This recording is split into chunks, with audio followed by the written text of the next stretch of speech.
को मंत्री की सख्त सलाह के साथ। प्रदेश की भजनलाल सरकार स्वास्थ्य सेवाओं को लेकर बेहद गंभीर है। उसकी बानगी चिकित्सा मंत्री गजेंद्र सिंह खींवसर के बयान से लगाया जा सकता है, जिन्होंने डॉक्टर्स को साफ शब्दों में चेतावनी दी है कि अगर वक्त पर अस्पताल नहीं आए तो सस्पेंड कर दिए जाएंगे। इस रिपोर्ट में देखिए।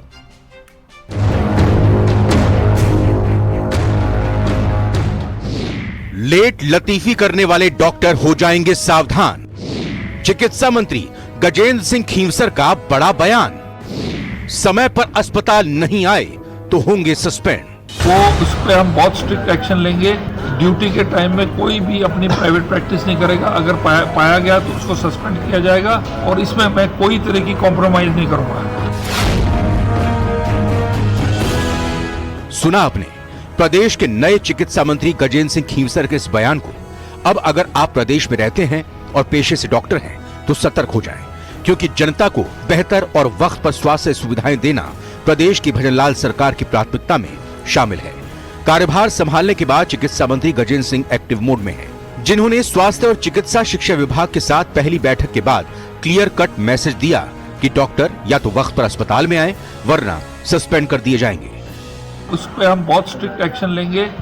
ड्यूटी के टाइम में कोई भी अपनी प्राइवेट प्रैक्टिस नहीं करेगा। अगर पाया गया तो उसको सस्पेंड किया जाएगा और इसमें मैं कोई तरह की कॉम्प्रोमाइज नहीं करूंगा।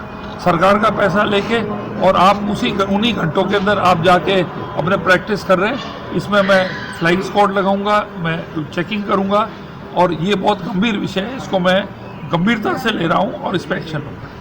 कार्रवाई सिर्फ देरी से पहुंचने वाले डॉक्टरों पर ही नहीं होगी, बल्कि निजी क्लिनिक में प्रैक्टिस करने वाले डॉक्टर सरकार के निशाने पर हैं। हालांकि एक तरफ डॉक्टरों को सतर्क किया गया तो दूसरी ओर बेरोजगारों के लिए सरकार खुशखबरी भी दे रही है। स्वास्थ्य विभाग में भर्ती का इंतजार कर रहे बेरोजगारों के लिए राहत की खबर है। प्रदेश सरकार ने राष्ट्रीय स्वास्थ्य मिशन के तहत पहले जारी की गई विज्ञप्ति में संविदा, नर्स, महिला स्वास्थ्य कार्यकर्ता और सीएचओ के पदों में इजाफे के प्रस्ताव को मंजूरी दी गई है। अब इन पदों के लिए कुल 9,890 पदों पर भर्ती का प्रस्ताव राजस्थान कर्मचारी चयन बोर्ड को भेजा जाएगा। जितने भी रिक्त पद है उनको भरने की कोशिश है। कल ही मैंने फाइल की। हमारे जिले के जो भी हॉस्पिटल्स है उसके लिए मैं जितनी भी आप चाहोगे फैसिलिटीज़, मैं पूरी मेहनत करके आप लोगों के चाहे हॉस्पिटल को अपग्रेड करना है और या फैसिलिटीज कोई कम है उसकी मैं पूर्ति। स्वास्थ्य सेवाओं के प्रति सीएम भजनलाल कितने सजग हैं, इसकी बानगी 25 दिसंबर 2023 को उस वक्त देखने को मिली थी जब वो अचानक जयपुर के सीएमएस अस्पताल पहुंच गए थे, जहां उन्होंने डॉक्टरों से उनके हॉस्पिटल आने से लेकर मरीजों को मिलने वाली सुविधाओं पर जानकारी ली थी। इतना ही नहीं, लापरवाही करने वाले डॉक्टरों को फटकार भी लगाई थी। ऐसे में अब इतना तो तय है कि मरीजों को फॉर ग्रांटेड लेने वाले डॉक्टरों की अब खैर नहीं है। नागौर से न्यूज 18 राजस्थान के लिए महेंद्र बिश्नोई की रिपोर्ट।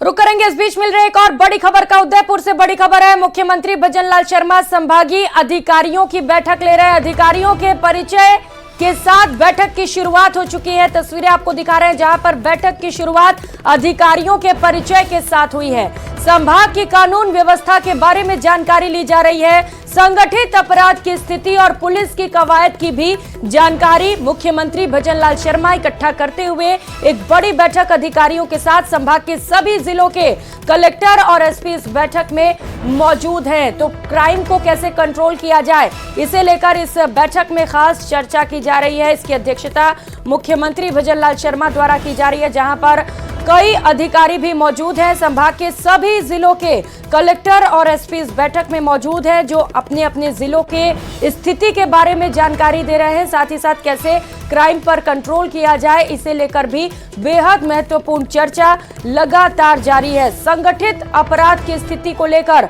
मुख्यमंत्री भजनलाल शर्मा जानकारी इकट्ठा करते हुए और आवश्यक दिशा निर्देश भी उनकी ओर से जारी किए जा रहे हैं। तो मुख्यमंत्री भजनलाल शर्मा लगातार एक्टिव मोड पर हैं। सहयोगी कपिल श्रीमाली हमारे साथ जुड़ चुके हैं। कपिल, उदयपुर में बेहद खास बैठक, कैसे क्राइम पर कंट्रोल लगाया जाए, मुख्यमंत्री बैठक की अध्यक्षता कर रहे हैं, क्या चल रहा है इस वक्त वहां पर? जी बिल्कुल, देखिए संभागीय आयुक्त कार्यालय में बैठक चल रही है और संभाग भर के जिला कलेक्टर और एसपी इस बैठक में मौजूद है। संभागीय आयुक्त और उदयपुर रेंज की आईजी भी यहाँ पर मौजूद है। कानून व्यवस्था को लेकर बेहद महत्वपूर्ण मानी जा रही है बैठक। इसी को लेकर चर्चा जो है वो की गई और उदयपुर रेंज के आईजी अजयपाल लांबा ने सबसे पहले कानून व्यवस्था पर उदयपुर संभाग की स्थिति के बारे में बैठक में जानकारी दी। जैसे ही मुख्यमंत्री बैठक में पहुंचे उसके बाद में परिचय के साथ में बैठक की शुरुआत हुई थी और परिचय के बाद में आईजी अजयपाल लांबा ने अपना प्रेजेंटेशन देना शुरू किया और उदयपुर संभाग की कानून व्यवस्था के बारे में उन्होंने जानकारियां मुख्यमंत्री भजनलाल शर्मा के सामने रखी। इस बैठक के दौरान कई महत्वपूर्ण निर्देश भी अधिकारियों को दिए गए। हालांकि बैठक में सिर्फ अधिकारियों के अलावा और कोई अभी अलाउ नहीं है, तो सारी जानकारियां सामने नहीं आ पाई है किस तरह से निर्देशित किया जा रहा है। लेकिन ये जानकारी मिल रही है कि समीक्षा बैठक है जिसमें राज्य सरकार योजनाओं के क्रियान्वयन, जो केंद्र की योजना है उनका राज्य में क्रियान्वयन कैसे बेहतर तरीके से उस पर, और कानून व्यवस्था पूरी तरह से सुदृढ़ हो, किसी तरह से जो चाहे महिला अत्याचार हो, दलित अत्याचार हो, जो कि भारतीय जनता पार्टी ने चुनाव से पहले मुद्दे बनाए थे, उनमें पूरी तरह से कमी लाई जा सके, ये इस बैठक का सबसे महत्वपूर्ण इश्यू है और इसी को लेकर बातचीत मुख्यमंत्री संभाग के अधिकारियों के साथ में कर रहे हैं। जी बिल्कुल कपिल, क्योंकि अलग अलग जिलों के यहाँ पर कलेक्टर्स भी पहुंचे हुए हैं, बैठक लगातार जारी है और निश्चित तौर पर इस बैठक के बाद जब दिशा निर्देश दिए जाएंगे तो जाहिर है कि लोगों की सुरक्षा बढ़ेगी, जैसा कि वादा बीजेपी की ओर से किया गया था। बहुत शुक्रिया आपका कपिल तमाम जानकारियों के लिए। तो मुख्यमंत्री भजनलाल शर्मा आज उदयपुर और राजसमंद जिले के दौरे पर रहे। उदयपुर पहुंचे मुख्यमंत्री भजनलाल शर्मा ने नाई में विकसित संकल्प यात्रा का अवलोकन किया। वहीं नाथद्वारा के बिलोता में भी मुख्यमंत्री ने विकसित भारत संकल्प यात्रा शिविर में भी शिरकत की। तो दो अलग अलग तस्वीरें आपको दिखा रहे हैं विकसित भारत शिविर का अवलोकन करते हुए मुख्यमंत्री भजनलाल शर्मा, जहां पर उन्होंने जनसभा को भी संबोधित किया।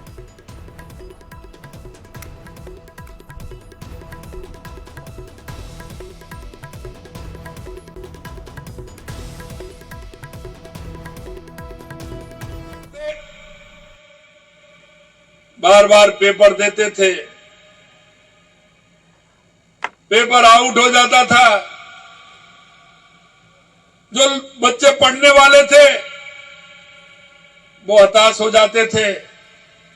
आपने देखा होगा हमने वायदा किया था युवाओं से कि हमारी सरकार आएगी, हम एसआईटी गठित करेंगे और जिन लोगों ने युवाओं के साथ धोखा किया है, उनके सपनों को चूर चूर किया है, उनको हम छोड़ने वाले नहीं हैं। संगठित अपराध उन्मूलन के तहत हमने अतिरिक्त महानिदेशक के नेतृत्व में एंटी गैंगस्टर टास्क फोर्स का भी हमने निर्माण किया है और उसने भी अपना काम प्रारंभ कर दिया है। जो आए दिन देखते थे गैंगस्टर आते थे और किस तरह से वो कहीं ना कहीं कोई बाहर से आता था, हरियाणा से आता था, कोई उत्तर प्रदेश से आता था और प्रदेश के अंदर अशांति फैलाने का काम करते थे। हमने कहा है और हमने टास्क फोर्स का गठन भी किया है और आप देख रहे हैं जिस तरह से हमारी सरकार काम कर रही है, उस क्षेत्र में भी हमारा काम प्रारंभ हुआ है। रसोई पिछली सरकार ने हमारी ने लगाई थी, हमारी वो योजना बहुत ही ऐतिहासिक योजना थी। इन्होंने उसका नाम बदल करके इंदिरा रसोई कर दिया और नाम ही नहीं बदला। आपने देखा होगा उसको ये कर दिया कि 100 लोग सुबह और 100 लोग शाम को, कोई आए या नहीं आए उनका पेमेंट उठ रहा था, धांधली चल रही थी। हमने उसको रोका भी है और हमने उसमें श्री अन्न, जो मोटा अनाज हमारा है राजस्थान के अंदर पैदा होता है, मिनट्स, जो एक अच्छे मिनट्स मिलना चाहिए, हमने उस योजना को श्री अन्नपूर्णा रसोई योजना के रूप में संचालित किया है और ये पहले 450 ग्राम देते थे, हमने उसी पैसे में 600 ग्राम देने का काम किया है। तो मुख्यमंत्री भजनलाल शर्मा लगातार एक्शन मोड में हैं। वहीं जमीन के बदले बेशकीमती विकसित जमीन लेने के मामले में प्रदेश की भजनलाल सरकार एक बार फिर से एक्शन में नजर आई। न्यूज 18 राजस्थान की खबर के बाद लैंड फॉर लैंड संबंधी मामलों पर आगामी आदेशों तक रोक लगा दी गई। इसे लेकर यूडीएच मंत्री झावर सिंह खर्रा ने आज जेडीए आयुक्त डॉक्टर जोगाराम को निर्देशित भी किया है। दरअसल समर्पित भूमि के एवज में बेशकीमती विकसित भूमि देने के मामले में पूर्ववर्ती सरकार पर घोटाले का आरोप है। जेडीए जोन 9, 10, 11, 12 और 14 में सेक्टर रोड में आ रही भूमि के एवज में शहर के आसपास विकसित बेशकीमती भूमि देने के प्रकरण सामने आए थे। सीएम भजनलाल शर्मा के निर्वाचन क्षेत्र सांगानेर में कांग्रेस सरकार के कार्यकाल के दौरान बड़ा जमीन घोटाला सामने आया। सेक्टर सड़कों के लिए समर्पित जमीन के बदले राज्य सरकार की पॉलिसी को ताक पर रखकर जेडीए के अफसर्स ने नियम विरुद्ध बेशकीमती जमीनें रिंग रोड पर आवंटित कर दी। जेडीए अफसर और भू माफिया की सांठगांठ से जेडीए को तकरीबन 1000 करोड़ रुपए के राजस्व का नुकसान होने का अनुमान है। इस मामले को लेकर जयपुर विकास प्राधिकरण की एक उपायुक्त के खिलाफ एसओजी में शिकायत भी की गई है।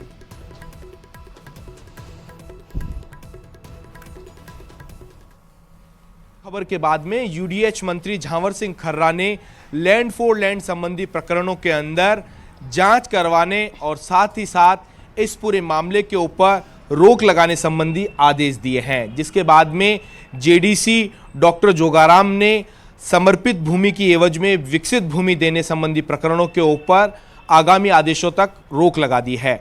दरअसल लैंड फॉर लैंड मामले के अंदर पूर्ववर्ती कांग्रेस सरकार के कार्यकाल में बड़े भ्रष्टाचार के आरोप लगे हैं। इस पूरे मामले को लेकर सीएमओ तक शिकायत पहुंची थी, जिसके बाद में आज यूडीएच मंत्री ने यूडीएच से जुड़े हुए कार्यों की समीक्षा की। इस दौरान लैंड फॉर लैंड संबंधी जो प्रकरण है इसको लेकर भी रिव्यू किया, जिसके बाद में यूडीएच मंत्री ने निर्देश दिए हैं कि आगामी आदेशों तक लैंड फॉर लैंड संबंधी जो प्रकरण है उनके ऊपर रोक रहे। न्यूज 18 राजस्थान के लिए सहयोगी दिलीप गुजर के साथ रोशन।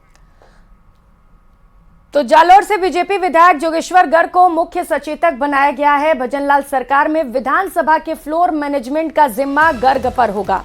न्यूज 18 से खास बातचीत में गर्ग ने कहा कि वो मुख्य सचेतक की भूमिका पूरी शिद्दत के साथ निभाएंगे, प्रतिपक्ष का भी सहयोग लेंगे, सार्थक मुद्दों पर बेहतर बहस का फायदा प्रदेश की जनता को मिले, इसकी पूरी कोशिश करेंगे। जोगेश्वर गर्ग से बाबूलाल धायल ने खास बातचीत की, आप भी सुनिए क्या कुछ कहा।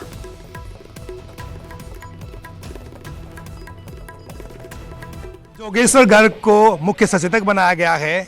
हमारे साथ में हैं जोगेश्वर गर्ग साहब। गर्ग साहब एक राम भक्त अब मुख्य सचेतक बनने जा रहा है, और वो भी राम मंदिर की प्राण प्रतिष्ठा से पहले। किस तरह देखते हैं इस पूरे घटनाक्रम को? सिया राम मैं सब जग जाने, करहु प्रणाम जोरी जो गुपाने, और हो या सोई जो राम रचि रखा। तो भगवान राम ने ये रचना कर रखी थी कि उनका मंदिर कब बने, वो बन रहा है, बन गया। और भगवान राम ने मेरे लिए भी तय कर रखा हुआ कि मुझे कब क्या बनना है, तो वो भी बन गया। प्रभु की कृपा है और पार्टी की कृपा है कि मुझे इस लायक समझा उन्होंने। मैं आभारी हूँ पार्टी नेतृत्व का। जी, कैबिनेट मंत्री की कतार में थे जोगेश्वर गर्ग, लेकिन हिस्से में आया मुख्य सचेतक का पद। कैसा लगता है? क्या मंत्री बनते बनते रह गए? जब मंत्रियों के नाम पुकारे जा रहे थे मुख्यमंत्री की ओर से, तब आप फ्रंट लाइन में बैठे थे। उस वक्त जो है आपका नाम नहीं आ रहा था, थोड़ा अच्छा तो नहीं लगा होगा, लेकिन अब क्या लगता है सब चीज़ें ठीक हो गई? मैं बहुत ही विनम्रतापूर्वक आपकी बात का खंडन करता हूँ। मैं कभी किसी कतार में खड़ा नहीं रहा, कभी मैं टिकट मांगने भी नहीं जाता हूँ, कभी पद मांगने भी नहीं जाता हूँ। पार्टी जिस लायक समझे वो दे, जिस भूमिका में पार्टी रखना चाहे उसका मैं स्वागत करता हूँ, और उस भूमिका में रहते हुए अच्छे से अच्छा पार्टी को देने का प्रयास करता हूँ। बीच में 10 साल में विधायक नहीं था, तब भी पार्टी के काम में कभी कोताही नहीं रखी। इसलिए ये कोई मेरे लिए कुछ मिलेगा तो पार्टी के लिए काम करूँगा, नहीं मिलेगा तो नहीं करूँगा, वो कोई विषय कभी रहा नहीं, रहेगा भी नहीं। आजीवन जब तक जीवित हूँ और जब तक हाथ पैर चलेंगे तब तक पार्टी के लिए काम करता रहूँगा, पद है चाहे नहीं है। जोगेश्वर गर्ग जिनको मुख्य सचेतक बनाया गया है, उनका यही कहना है कि जो जिम्मेदारी मिली है उसे बखूबी निभाएंगे और विपक्ष को भी साथ लेकर के राजस्थान के विकास में अहम योगदान अदा करेंगे। कैमरा पर्सन शेर सिंह के साथ बाबूलाल धायल, न्यूज 18 जयपुर। तो कृषि मंत्री डॉक्टर किरोड़ी लाल मीणा ने समीक्षा बैठक में कृषि विभाग के कामकाज की समीक्षा की। इस दौरान कृषि आयुक्त के अलावा विभाग के सभी अधिकारी और कर्मचारी भी मौजूद रहे। बैठक में किसानों की आय दोगुना करने समेत कई मुद्दों पर चर्चा की गई। तो कृषि विभाग की समीक्षा बैठक हुई जिसमें कई खास मुद्दों पर चर्चा की गई। कृषि मंत्री डॉक्टर किरोड़ी लाल मीणा बैठक में मौजूद रहे। कृषि आयुक्त भी बैठक में मौजूद रहे जिनके साथ खास चर्चा हुई।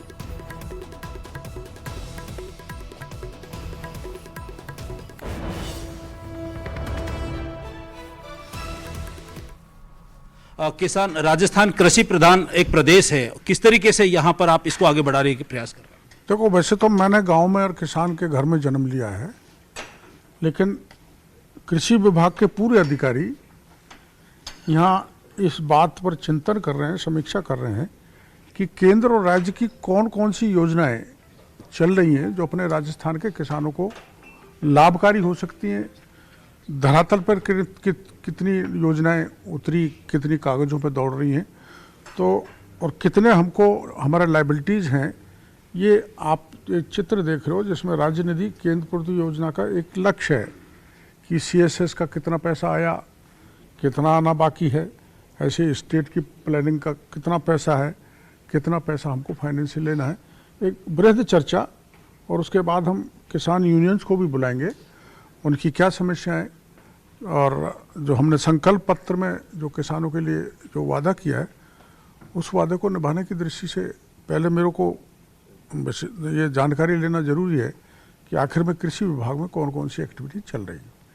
किसानों के लिए नवाचार, खेती में जिस तरीके के नवाचार दुनिया भर में आ रहे हैं, राजस्थान के किसानों को किस तरीके से हम आगे उन्नत बनाने के प्रयास करेंगे, साथ ही जो प्रयोगशालाएं हैं, लैब हैं, उन पर भी आपने मंथन किया है, कुछ अधिकारियों को भी आपने दिशा निर्देश दिए हैं बैठक में, किस तरीके से? देखो, ऐसा है, नवाचार तो अब समय है। पहले बैलगाड़ी से अपन खेती करते थे, फिर ट्रैक्टर पर आ गए, अब मोदी जी का ड्रोन महिला कृषक खेतों में उड़ाएगी, तो मॉडर्न होती जा रही है खेती। और खेती के मॉडर्न होने से किसान का जो क्रिमिनल वेस्टेज है वो बचेगा, वो टेक्निकली भी साउंड होगा और उसकी आय भी बढ़ेगी। तो कैसे हम किसान को खर्चे कम हो और उसकी फसल की उपज का उचित मूल्य मिल जाए, उस दृष्टि से इन योजनाओं को धरातल पर लागू करने के लिए हम विचार विमर्श कर रहे हैं। तो कांग्रेस नेता सचिन पायलट ने जयपुर में सिविल लाइन निवास पर कार्यकर्ताओं से मुलाकात की। इस दौरान उन्होंने कहा कि हार के कारणों पर मंथन किया जा रहा है। इस दौरान उन्होंने बीजेपी पर निशाना भी साधा, जमकर हमला बोला। सुनाते हैं आपको क्या कुछ कहा।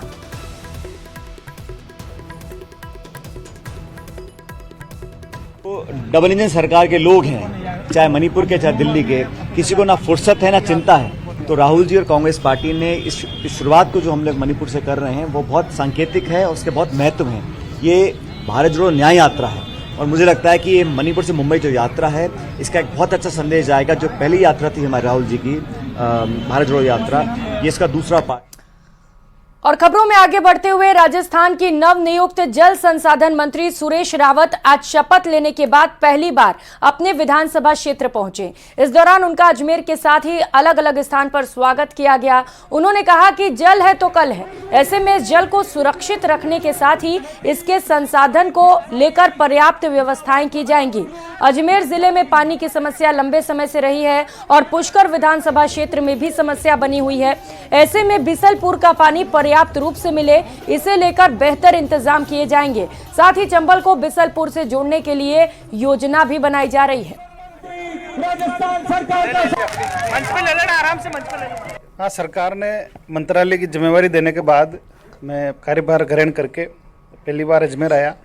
मैं यहाँ के सभी देवतुल्य हमारे जो कार्यकर्ता है प्लस यहाँ की जो आम जनता है, हमारे लोग हैं, सब लोगों ने मेरा शानदार स्वागत सत्कार किया। इनके लिए मैं हृदय से आभार प्रकट करता हूँ। और क्योंकि राजस्थान के सरकार में माननीय मुख्यमंत्री जी ने मेरे को जल संसाधन जैसे महत्वपूर्ण विभाग की जिम्मेदारी दी, और क्योंकि जल है तो जीवन है और जल के बिना कल की कल्पना भी नहीं की जा सकती। तो तो वहीं राजस्थान के पूर्व सीएम अशोक गहलोत कांग्रेस मुख्यालय दिल्ली पहुंचे। इस दौरान उन्होंने कोषाध्यक्ष अजय माकन से मुलाकात की। इस दौरान उन्होंने कहा कि राहुल गांधी की न्याय यात्रा शांति सद्भाव के लिए है। इसकी अनुमति देने में सोच विचार नहीं बल्कि अविलंब अनुमति दी जाए।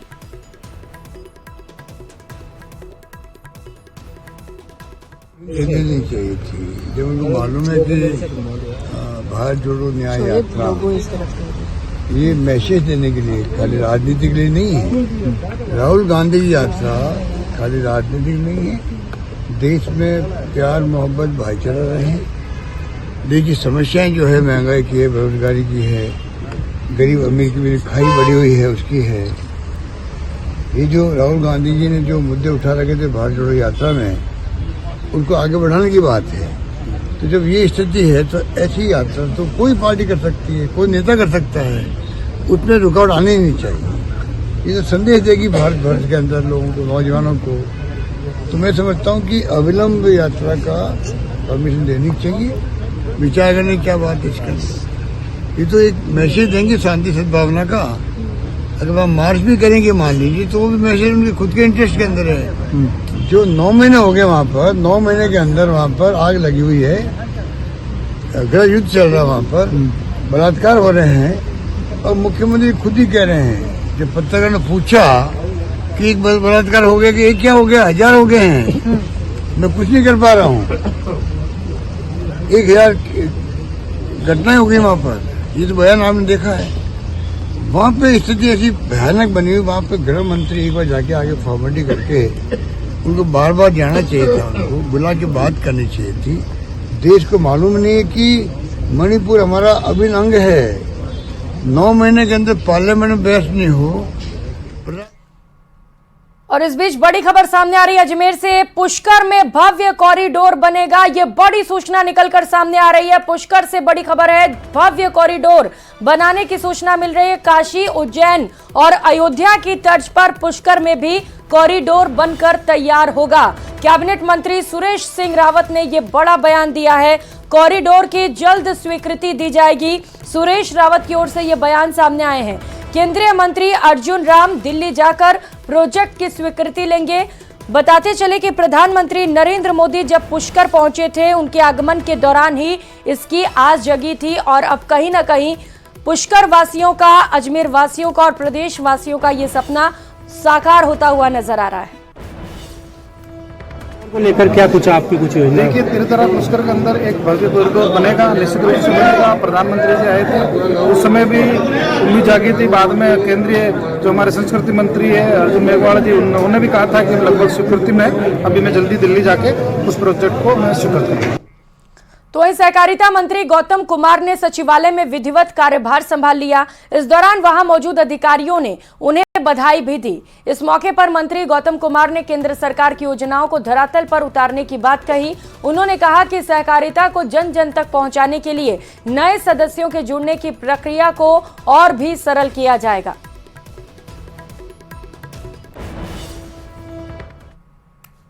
तक आज कार्यभार संभाल रहे हैं और सचिवालय के कक्ष में यहाँ पर सभी सहकारिता विभाग के अधिकारी हैं। किस तरीके से उनका ब्लूप्रिंट है कि सहकारिता विभाग को जन जन तक पहुँचाएं।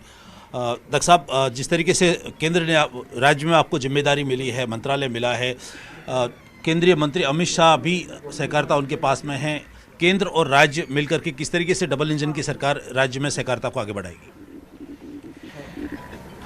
निश्चित रूप से आपने केंद्रीय मंत्री आदरणीय अमित शाह जी की बात अभी की है।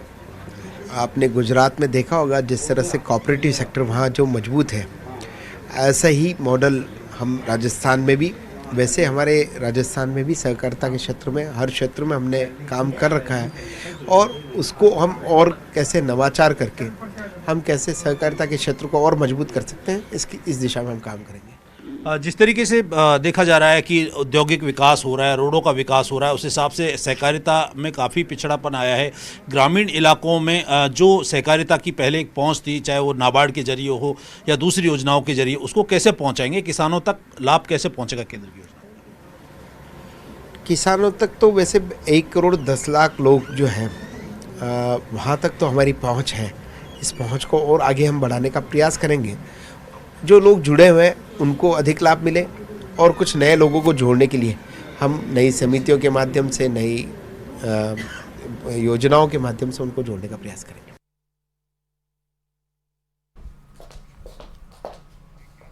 और करेंगे बड़ी खबर का। शाहपुरा से बड़ी खबर है, महिला अधिकारी का पैसे लेते हुए वीडियो वायरल हो रहा है। जलदाय विभाग की एक महिला अधिकारी का ये वीडियो बताया जा रहा है जो तेजी के साथ सोशल मीडिया पर वायरल हो रहा है। वीडियो में पैसे लेते हुए एक महिला भी नजर आ रही है। न्यूज 18 राजस्थान वायरल वीडियो की पुष्टि नहीं करता। महिला अधिकारी ने थाने में इसे लेकर परिवाद दिया है। महिला अधिकारी ने रुपए उधार में लेने की बात कही है। साफ तौर पर महिला अधिकारी की ओर से रिश्वत लेने की बात का खंडन किया जा रहा है और महिला अधिकारी का कहना है कि वो रुपए उधार ले रही थी, वो रुपए रिश्वत के नहीं थे। तो ये तस्वीर, ये वीडियो इस वक्त आप देख पा रहे हैं जो तेजी के साथ सोशल मीडिया पर वायरल हो रहा है। एक महिला अधिकारी का ये वीडियो जो तेजी के साथ वायरल हो रहा है, जहां पर एक महिला रिश्वत लेते हुए नजर आ रही है। हालांकि महिला अधिकारी का दावा है कि वो रिश्वत नहीं ले रही थी, वो रुपए उधार में ले रही थी। तेजी के साथ ये वीडियो वायरल हो रहा है। हालांकि न्यूज 18 राजस्थान इस वायरल वीडियो की पुष्टि नहीं करता। तो ये शाहपुरा से जो तस्वीरें सामने आई हैं वो तस्वीर इस वक्त आप देख पा रहे हैं, जहां पर एक महिला अधिकारी आपको तस्वीर में नजर आ रही होगी, जहां पर एक शख्स पहुंचता है, वो अपने बैग से कुछ रुपए निकालता है और वो रुपए लेकर तुरंत ये महिला अधिकारी अपने जेब में डाल लेती हैं। जब वो जेब में रुपए डाल रही होती हैं तो थोड़ी हड़बड़ाती हुई भी नजर आती हैं। हालांकि महिला अधिकारी का कहना है कि ये रुपए वो उधार में ले रही थी, ये रिश्वत के पैसे नहीं हैं। हालांकि ये तो जांच के बाद ही पता चल सकेगा कि ये रुपए उधार लिए जा रहे थे या रिश्वत के रुपए हैं। सहयोगी हीरालाल सैन हमारे साथ जुड़ चुके हैं। हीरालाल, तेजी के साथ ये वीडियो वायरल हो रहा है, हम अपने दर्शकों को भी दिखा रहे हैं, इसके पीछे की सच्चाई क्या है आखिर? जी देखिए, ये पूरा मामला जो है शाहपुरा उपखंड के एक जलदाय विभाग के अधिकारी का है, जो महिला अधिकारी जो जेएन की पोस्ट पे कार्यरत है। बताया जा रहा है कि एक जो सोशल मीडिया पे जो वीडियो वायरल हुआ उसमें ये महिला अधिकारी जो एक युवक से जो रुपए लेते नजर आ रही है। हालांकि जो महिला अधिकारी है उन्होंने इस वीडियो को पूरी तरीके से फर्जी बताते हुए पुलिस थाने में एक परिवाद भी दिया और परिवाद में आरोप लगाया कि कोई अनजान व्यक्ति जो उनकी छवि धूमिल करने और उनको ब्लैकमेल करने की नियत से इस वीडियो को उसने सोशल मीडिया पे वायरल किया है। हालांकि जो पूरा मामला जो सामने निकल के आया, बताया जा रहा है जो महिला अधिकारी है उसने ये भी सफाई दी है कि ये जो पैसे उसने लिए हैं वो कुछ समय पहले एक कर्मचारी को उसने उधार दिए थे और वापस जो कर्मचारी का बेटा है वो रुपए देने के लिए उसको वापस आया था। और ये जो पूरा जो वीडियो है जो वहां सीसीटीवी कैमरे में कैद हो गया था, किसी ने उस सीसीटीवी फुटेज से वो वीडियो काटकर और सोशल मीडिया पे वायरल किया है। और इस परिवाद देने के बाद जो पुलिस है वो पूरे मामले की जांच कर रही है। पुलिस अधिकारियों से हमारी बात हुई, पुलिस का कहना है कि परिवाद मिला है, पूरे मामले की जांच की जा रही है। जांच के बाद ही पूरे मामले का खुलासा हो पाएगा कि ये पैसा उधार के दिए हुए थे या रिश्वत के पैसे थे। बिल्कुल, जांच के बाद ही ये पता चल सकेगा हीरालाल कि आखिर ये जो रुपए लिए जा रहे हैं, जिसकी तस्वीर हम दिखा भी रहे हैं, वो रिश्वत के पैसे हैं या फिर जो उन्होंने उधार दिए थे वो वापस लिए जा रहे हैं। महिला अधिकारी ने खुद शिकायत दी है। हीरालाल, किस तरीके से अभी मामले पर जांच पड़ताल शुरू की गई है पुलिस की ओर से? जी देखिए, महिला अधिकारी के पास जब ये वीडियो पहुंचा व्हाट्सएप के जरिए, किसी अधिकारी ने उनको वीडियो भेजा कि ये मामला एक सोशल मीडिया पे वायरल हो रहा है, क्या पूरा मामला है। इसको लेकर महिला अधिकारी ने जब वीडियो देखा तब उन्होंने सख्ते में आ गई और उसके बाद उन्होंने पुलिस थाने पहुंचकर परिवाद दिया है। पुलिस अधिकारियों से हमारी बात हुई, पुलिस अधिकारियों ने कहा कि परिवाद ले लिया गया है और इसकी जांच तो परिवाद ले लिया गया है। अब जांच के बाद ही पता चल सकेगा कि आखिर इस वीडियो के पीछे पूरी सच्चाई क्या है। बहुत शुक्रिया, आप नजर बनाए रखिएगा।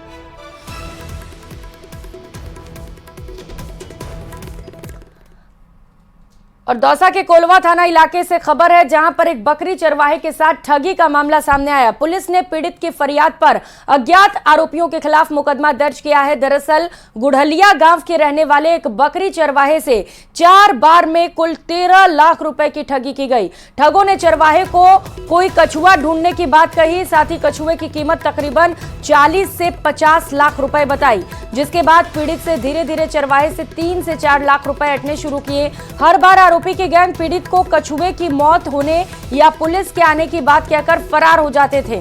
वहीं पुलिस ने अब मामले में तलाश भी शुरू कर दी है। ने कोलवा थाने पर एक प्रकरण पंजीबद्ध करवाया है, जिसने अपने साथ में ठगी का प्रकरण पंजीबद्ध करवाया है, जो कछुए की बात को लेकर है, जिसमें अनुसंधान किया जा रहा है। गिरिराज प्रसाद एएसआई पुलिस थाना कोलवा। तो वहीं प्रदेश के सबसे बड़े एसएमएस अस्पताल से एक चौंकाने वाला मामला सामने आया। एसएमएस अस्पताल के डॉक्टर्स को एक मरीज के पेट की जांच में मोबाइल फोन मिला, जिसके बाद डॉक्टर्स ने प्रोसीजर करके मरीज के पेट से कीपैड मोबाइल फोन निकाला है। प्रदेश के सबसे बड़े अस्पताल के डॉक्टर्स के नाम जटिल से जटिल सर्जरी करने के रिकॉर्ड हैं, लेकिन कई बार डॉक्टर्स के सामने ऐसे भी मामले आते हैं जो हर किसी को हैरान कर जाते हैं। ऐसा ही एक अजीबोगरीब मामला सामने आया एसएमएस अस्पताल में, जहां पर डॉक्टर्स ने एक मरीज के पेट से मोबाइल फोन निकाल डाला। हैरानी की बात तो यह है कि जिस मरीज के पेट में मोबाइल निकाला गया वो जयपुर जेल में बंद था।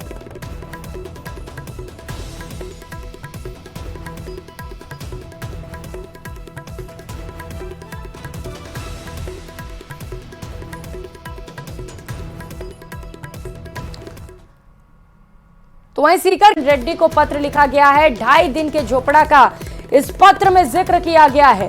मुगलों के आतंक की दास्तां का भी जिक्र है। संस्कृत केंद्र को मोहम्मद गौरी के कहने पर कुतुबुद्दीन ने इसे तोड़ा था। संस्कृत शिक्षण केंद्र को पुनः स्थापित किए जाने की मांग की जा रही है, जो सनातन धर्म के लिए महत्वपूर्ण सिद्ध होगा। ये पत्र में तमाम बातें लिखी गई हैं। ये पत्र आपको दिखा रहे हैं, किशन रेड्डी केंद्रीय मंत्री को ये पत्र लिखा गया है, जहां पर मांग की गई है, सनातन धर्म के लिए महत्वपूर्ण सिद्ध होने की बात कही गई है और 2.5 दिन के झोपड़े का जिक्र किया गया है। तो अब 2.5 दिन का झोपड़ा लगातार विवादों में है, क्योंकि इससे पहले भी इसे लेकर बयान सामने आए थे और एक बार फिर से केंद्रीय मंत्री को पत्र लिखा गया है। सांसद रामचरण बोहरा की ओर से ये पत्र लिखा गया है, जिसमें उनका कहना है कि मुगलों के आतंकी दास्तां का जिक्र किया जा रहा है और उनका कहना है कि सनातन धर्म के लिए 2.5 दिन का झोपड़ा बेहद महत्वपूर्ण सिद्ध होगा।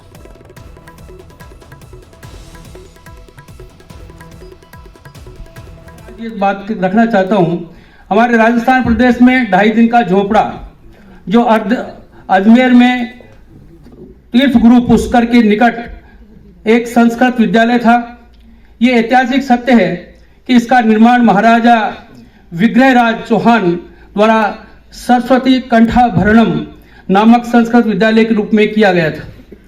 2.5 दिन के झोपड़े का निर्माण पहले से निर्मित संस्कृत महाविद्यालय को तोड़कर मोहम्मद गौरी के आदेश पर गौरी के गवर्नर कुतुबुद्दीन ऐबक ने 1194 में करवाया।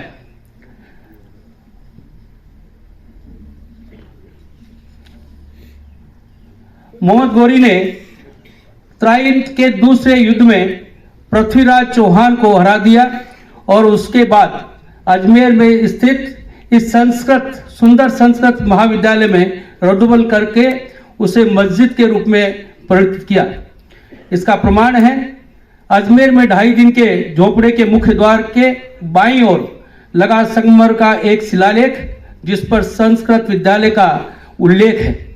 इसकी दीवारों पर विग्रहराज चौहान द्वारा विरचित हरकेली नामक संस्कृत नाटक के साक्ष्य आज भी ऐसे देखे जा सकते हैं, जो इसके संस्कृत पाठशाला होने के साक्षी हैं। इस्माइल दास्ता के कलंक से मुक्त के दिन अब आ गए हैं। विकसित भारत में हम सभी आज शपथ लेते हैं कि गुलामी की मानसिकता को समूल उखाड़ कर फेंकेंगे।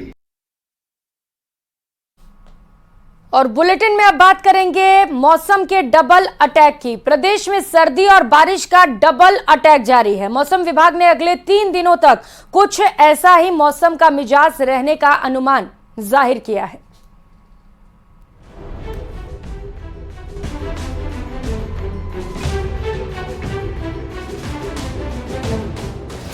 सर्दी और बारिश का डबल अटैक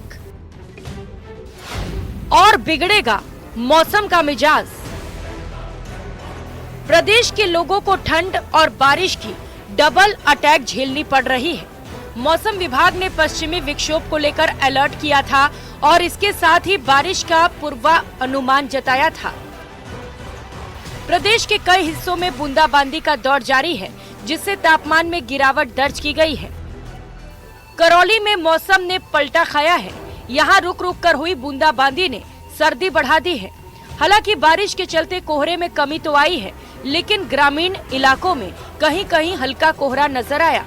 आमतौर पर आबाद रहने वाली सड़कें और बाजार देर तक सूने नजर आए, लेकिन क्षेत्र में बादल छाए रहे, जिसके चलते धूप नहीं खिली, जिससे लोग घरों में दुबकने को मजबूर हैं।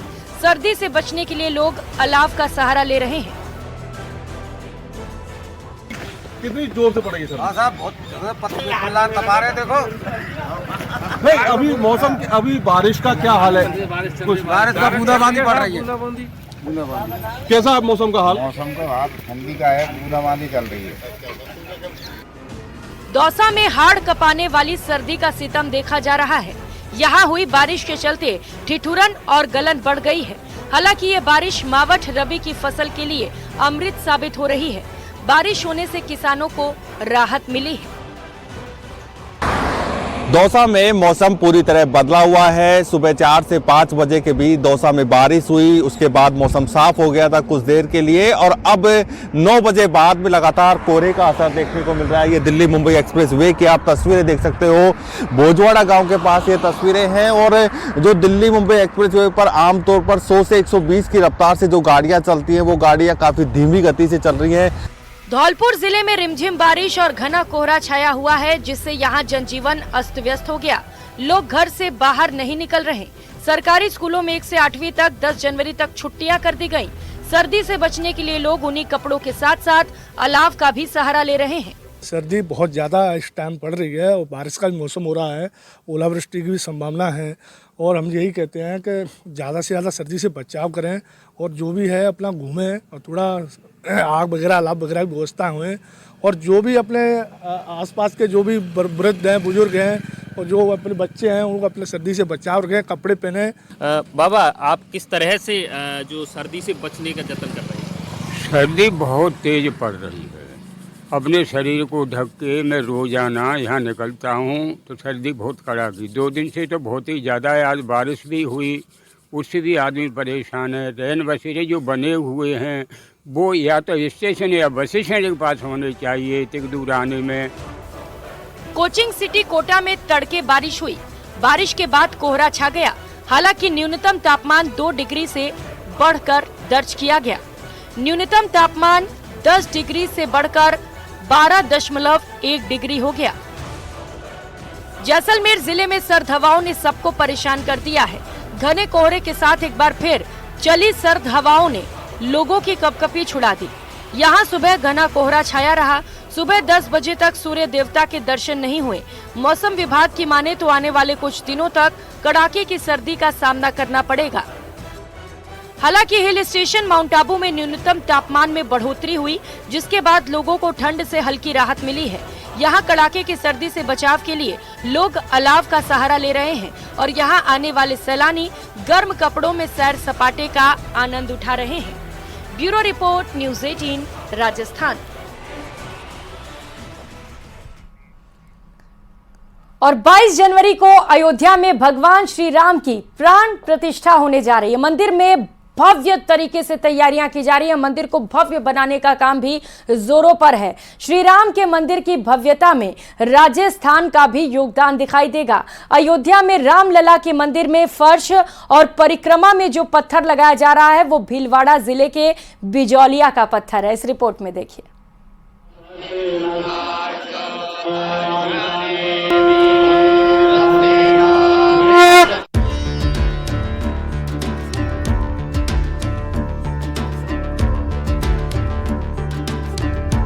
सियावर रामचंद्र की, सियावर रामचंद्र की जय सिया राम।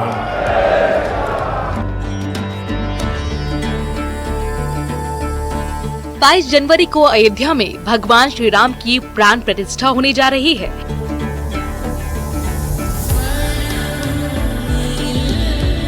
मंदिर को भव्य बनाने का काम जोरों पर है। श्री राम के मंदिर की भव्यता में राजस्थान का भी योगदान दिखाई देगा।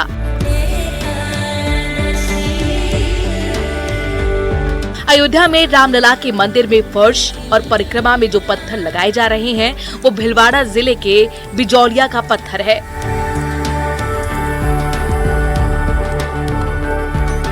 5 शताब्दियों के लंबे इंतजार के बाद श्री राम के अपने भव्य मंदिर में विराजमान होने की शुभ घड़ी आने वाली है। राम मंदिर के निर्माण में देश के अलग अलग राज्यों से किसी न किसी रूप में योगदान दिया है।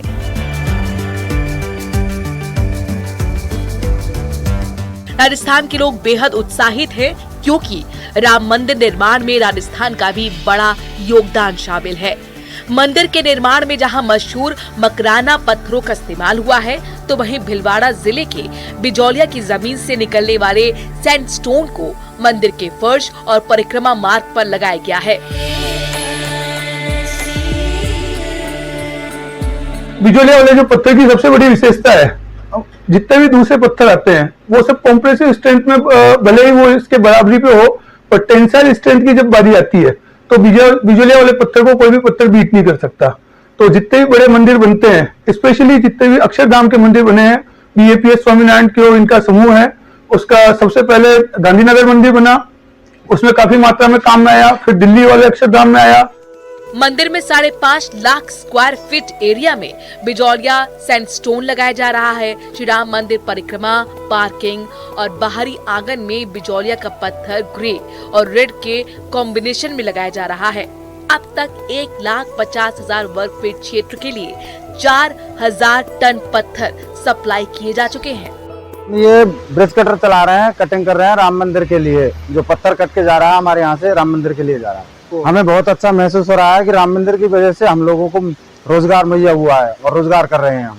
हाँ, परिवार के साथ जाएंगे, यार दोस्तों के जाएंगे, बड़ी खुशी होगी हमारे लिए। तो हम बहुत अच्छा फील करेंगे कि हमारे हाथों से बनाया गया पत्थर भगवान राम के चरणों में लगा और वहाँ देख के हम बहुत खुश होंगे। भीलवाड़ा के बिजौलिया का पत्थर देश ही नहीं पूरी दुनिया में मशहूर है और उसकी वजह है कि राम मंदिर में लगने वाले बिजौलिया पत्थर की खासियत आपको बता रहे हैं। ये दूसरे पत्थरों के मुकाबले ज्यादा टिकाऊ होता है। मजबूत होने के साथ साथ इसके पानी सोखने की क्षमता भी अधिक है। इसके चलते इस मंदिर के लिए उपयुक्त इसे माना गया है। मंदिर में बड़ी संख्या में भक्तों की आवाजाही को देखते हुए बिजौलिया के पत्थरों का इस्तेमाल किया जा रहा है। न्यू जर्सी से लेकर देश के विभिन्न अक्षरधाम मंदिरों में भी इनका इस्तेमाल किया गया है। प्रभु राम के चरणों में पत्थर लगने के बाद, कॉरिडोर में पत्थर लगने के बाद लगातार जो खनन व्यवसायी है उनके पास इस पत्थर की डिमांड बढ़ती जा रही है और ऑर्डर आए जा रहे हैं। और ऐसा हो भी क्यों ना कहीं इस पत्थर को अब सैंडस्टोन की जगह राम पत्थर कहा जाने लगा है, क्योंकि राम मंदिर में ये पत्थर लगा है और राम मंदिर में इस पत्थर का सहयोग रहा है। बिलौड़ा वासी अपने आप को बहुत ही गौरवान्वित महसूस कर रहे हैं इस पत्थर को लगने के बाद। वीडियो जर्नलिस्ट अंकुर सनाटे के साथ राहुल कौशिक, न्यूज 18 बिलवाड़ा। इस बुलेटिन में फिलहाल इतना ही। आगे देखिए प्राइम डिबेट सहयोगी रविंद्र के साथ। नमस्कार।